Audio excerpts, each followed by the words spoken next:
Galerija Selo, Doma kulture opštine Novi Bečej, bila je domaćin izložbe kolaža Marijane Knežev pod nazivom Koloristički ujedi i ušećereni besmisao. Izložba je obuhvatila radove iz prethodnog ciklusa, ali i nove kolaže kreirane posebno za ovu priliku.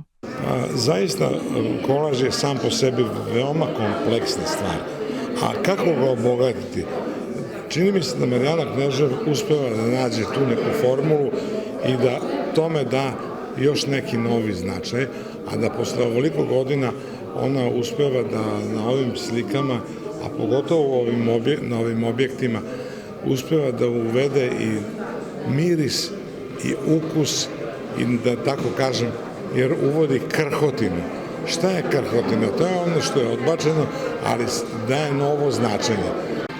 U pitanju su svojevrsne kreature koje su poprimile sve, da kažem, te negativne uticaje savremenog društva, koje se tome nisu oduprele i nisu razvile kritičko mišljenje i zbog toga one sadrže puno materijalnog u sebi i sadrže elemente estradizovane ličnosti, jer one smatraju da je imperativ biti konzument, odnosno potrošač i biti primećen.